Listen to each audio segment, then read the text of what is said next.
Francesco Bagnaia tiba di MotoGP Spanyol akhir pekan ini dengan selisih 30 poin dari pemimpin klasemen. Pebalap Ducati berharap bisa menangkan balapan di Jerez untuk memangkas jarak. Tekanan terhadap juara bertahan MotoGP itu semakin bertambah dengan hadirnya Jorge Martin di puncak klasemen setelah 3 putaran. Martin dari Pramac dan rekan setimnya di pabrikan Ducati, Enea Bastianini, bisa dibilang menguasai GP24 lebih baik daripada pemegang gelar. Bagnaia memulai musim dengan cara terbaik dengan kemenangan di MotoGP Qatar, tetapi ia kemudian tersingkir di Portimao, setelah menabrak Marc Marquez. Dan dia hanya bisa menempati posisi kelima di sirkuit Amerika karena perebutan kemenangan yang mendebarkan terjadi di depannya. Dalam 2 Grand Prix terakhir, kami bersikap defensif, kata Francesco Bagnaia. Jerez menghadirkan tantangan yang berbeda dari trek yang kami lalui selama ini, jadi bekerja keras di setiap sesi untuk memahami bagaimana perilaku GP24 di sirkuit ini sangatlah penting. Selama 2 tahun terakhir, kami meraih 2 kemenangan fantastis di Spanyol, dan saya akan bersaing lagi untuk posisi teratas akhir pekan ini. Dengan banyaknya pebalap cepat di grid, itu tidak akan mudah, tapi kami bertekad dan siap memberikan segalanya. Meski kemenangan di Jerez pada setiap musim perebutan gelar, 2022 dan 2023, akan memberikan harapan bagi Bagnaia. Namun hal itu juga akan meningkatkan ekspektasi dirinya untuk memperkecil jarak dengan Martin di puncak klasemen MotoGP akhir pekan ini.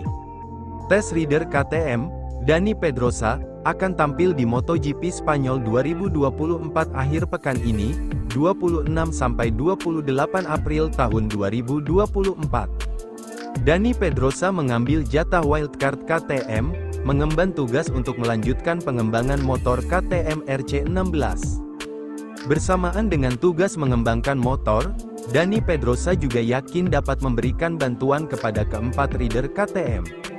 Salah satunya adalah Pedro Acosta, yang sejauh ini berhasil menunjukkan penampilan mengagumkan bersama tim satelit gas-gas Tech3. Legenda MotoGP tersebut akan melakukan pengamatan langsung untuk mempertajam performa motor Acosta DKK di Jerez dan juga setelahnya. Mari menikmati akhir pekan ini sebisa mungkin, membuat kesimpulan yang bisa kami dapat dari semua atau yang bisa kami verifikasi, kata sang test rider, dilansir dari Motosan. Ada beberapa yang sudah kami tes, tapi kami ingin memverifikasinya dalam format balap.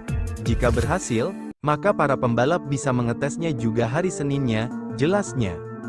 Beberapa part tersebut tentunya akan dicoba Acosta, karena manajemen KTM juga memilih Acosta untuk mendapat upgrade motor paling duluan dari lainnya. Pedrosa sangat penasaran bagaimana melihat kemampuan Acosta sekarang dari dekat, saat melaju beriringan di lintasan.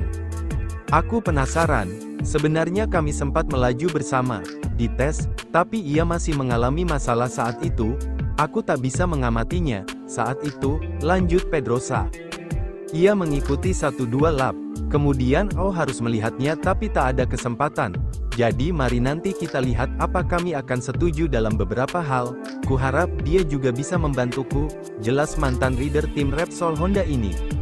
Pedrosa pun yakin perlahan tapi pasti, Acosta akan meraih kemenangan perdananya di MotoGP.